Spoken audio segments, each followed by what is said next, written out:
নমস্কাৰ বন্ধু বান্ধৱীসকল, পুনৰবাৰ মোৰ ইউটিউব চেনেলৰ অন্য এটা ভিডিঅ'লৈ আপোনালোকক স্বাগতম জনাইছোঁ। আশা কৰোঁ সকলো ভালেই আছে আৰু আজি ৰেচিপি ভিডিঅ' এটা লৈ আপোনালোকৰ মাজলৈ আহিছোঁ আৰু ভিডিঅ'টো শেষলৈকে চাই যাব বুলি আশা থাকিল।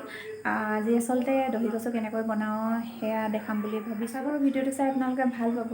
যদি ভাল লাগে তেনেহ'লে কমেণ্ট কৰি জনাব আৰু কেনেদৰেনো দহি কচু মই বনাওঁ তাকে শেষলৈকে চাই থাকিলে গম পাই থাকিব। বলক ভিডিঅ'টো আৰম্ভ হ'লে প্ৰথমবাৰৰ বাবে মোৰ ভিডিঅ'টো চাই আছে সেইসকলে মোৰ চেনেলটো ছাবস্ক্ৰাইব কৰি দিব, লগতে কাষতে থকা বেল আইকনটো প্ৰেছ কৰি অল কৰি দিব। তেতিয়া আহিবলগীয়া সকলো ভিডিঅ'ৰ ন'টিফিকেশ্যনবোৰ আপোনালোকে আগতীয়াকৈ পায়। কচুখিনি মই সৰু সৰুকৈ কাটি ল'লোঁ, কাৰণ বহুত দীঘল হয় আৰু ডাঙৰ হয়, সেইকাৰণে কাটিবৰ কাৰণে সুবিধা হোৱাকৈ সৰুকৈ কাটি ল'লোঁ।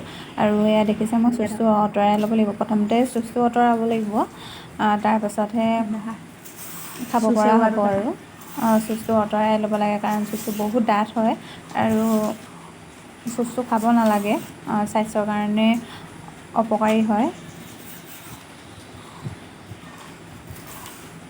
তাকে প্ৰথমতে চুচখিনি এৰুৱাই লওঁ। এই কচুবিধৰ দুবিধ আছে আচলতে, ক'লা কচু আৰু বগা কচু। খাবলৈ খুব সোৱাদ হয়। বেছিকৈ ক'লা কচুটো বেছি সোৱাদ হয় বগা কচুটোতকৈ। আৰু এইবিধ কচু নখজুৱাই।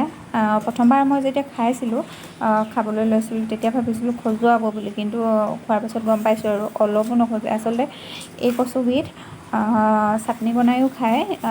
যদি আপোনালোকে বিচাৰে মই চাটনিৰ ভিডিঅ'টো আপোনালোকৰ লগত শ্বেয়াৰ কৰিম, কমেণ্ট কৰি জনাব আপোনালোকে।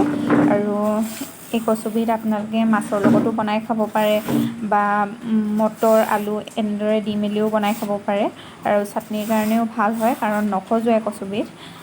তাকে প্ৰথমতে চুচখিনি এৰুৱাই ল'লোঁ আৰু এতিয়া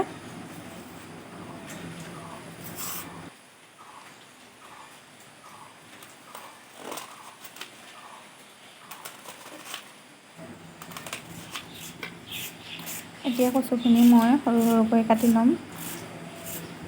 তাৰপাছত বনাব লাগিব আৰু কেনেদৰে বনাম সেয়া আপোনালোকে ভিডিঅ'টো চাই থাকিলে গোটেইখিনি গম পাই থাকিব।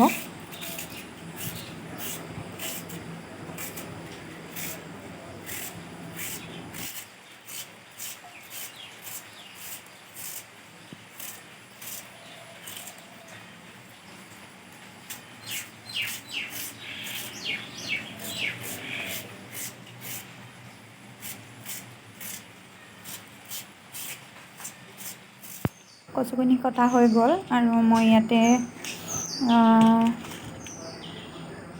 তেজপাত এটা আৰু শুকান জলকীয়া লৈছোঁ, আদা নহৰু থেতালি লৈছোঁ আৰু পিঁয়াজ এটা ডাঙৰ কাটি লৈছোঁ, মটৰ এয়া লৈছোঁ। প্ৰথমতে এনেদৰে তেজপাত আৰু জলকীয়াখিনি গৰম কৰি লৈছোঁ অকণমান।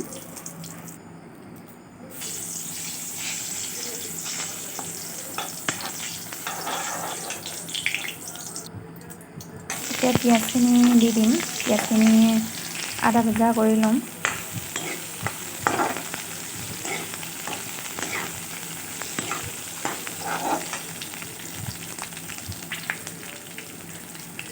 আৰু অকণমান থেতেলাই থোৱা আদা নহৰু দি দিছোঁ লগতে।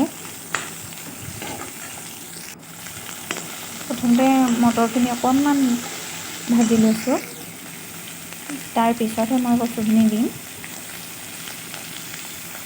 এয়া হালধি দি দিছোঁ আৰু লগতে অকণমান নিমখ সোৱাদ অনুসৰি।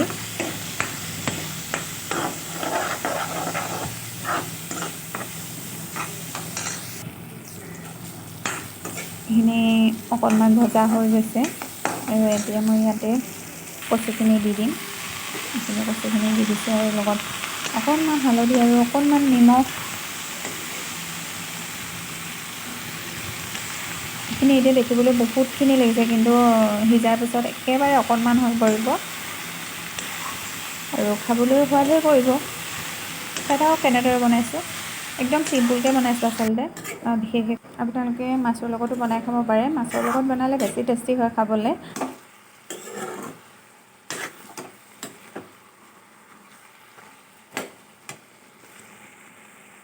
চব্জিখিনি বনাই হৈ গ'ল।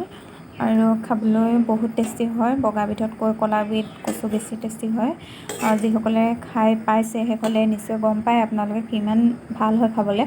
আৰু যিসকলে এতিয়ালৈকে এনেদৰে বনাই খাই পোৱা নাই সেইসকলে এনেদৰে বনাই খাই চাব। বহুত টেষ্টি হয়। এনেদৰে মটৰৰ লগতো আপোনালোকে বনাই খাই চাব পাৰে, নহ'লে মাছৰ লগত বনাই খাই চাব। আৰু আজিৰ ভিডিঅ'টো চাই আপোনালোকৰ কেনেকুৱা লাগিল কমেণ্ট কৰি জনাব। আৰু যদি ভাল লাগিল ভিডিঅ'টো চাই তেনেহ'লে ভিডিঅ'টো শ্বেয়াৰ কৰি দিব। পুনৰ নতুন এটা ভিডিঅ'ত আপোনালোকক লগ পাম। আজিলৈ আহোঁ, বাই বাই।